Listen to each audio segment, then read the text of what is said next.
Hi friends, welcome to our channel. Raghuthatha Keerthy Suresh గారు ప్రధాన పాత్రలో నటించిన ఈ మూవీ 2 hours 8 minutes గా ఉంటుంది.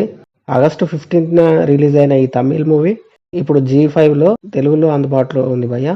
మరి మూవీ ఎలా ఉందో ఇన్ డెప్త్ రివ్యూలో తెలుసుకోబోయే ముందు మన ఛానల్ సబ్స్క్రైబ్ చేసి కొంచెం సపోర్ట్ ఇవ్వండి భయ్య. నచ్చితే లైక్ చేయండి. డిఫరెంట్ జానర్స్ సెలెక్ట్ చేసుకుంటూ తనకంటూ ఒక ప్రత్యేకమైన గుర్తింపును సంపాదించుకున్న నటి కీర్తి సురేష్ గారు. ఆమె ఈ మూవీలో కూడా ఒక ప్రత్యేకమైన పాత్రలో నటించారు.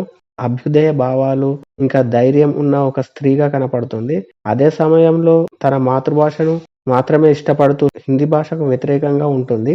అలాంటి ఆమెకు కొన్ని పరిస్థితుల వలన తనకి ఇష్టం లేని పెళ్లి ఒప్పుకోవడం, తనకు ఇష్టం లేని భాష అయిన హిందీని నేర్చుకోవడం జరుగుతుంది. మరి ఇష్టం లేని భాషను ఎందుకు నేర్చుకోవాల్సి వచ్చింది? పెళ్ళంటేనే నచ్చని ఆమె పెళ్లికి ఎందుకు సిద్ధపడింది అనేది స్టోరీ. మూవీ చూసాక నాకైతే పర్వాలేదు, ఒకసారి చూడొచ్చు అనిపించింది భయ్య. మూవీ అయితే అక్కడక్కడ స్లోగా ఉంటుంది. ఫస్ట్ హాఫ్ క్యారెక్టర్ ఇంట్రడక్షన్ తో పాటు ఇంట్రెస్టింగ్ గానే ఉన్న పెళ్లి కాన్సెప్ట్ నుంచి కొంచెం లాగదీసిన ఫీలింగ్ అయితే కలిగింది. రఘుతాత క్యారెక్టర్ కొంచెం ఫన్ జనరేట్ చేస్తూనే చివర్లో ఎమోషన్ ను జనరేట్ చేస్తుంది. ఎగ్జామ్ కోసం కీర్తి సురేష్ పడే పాటలు కొంత కామెడీని జనరేట్ చేస్తాయి.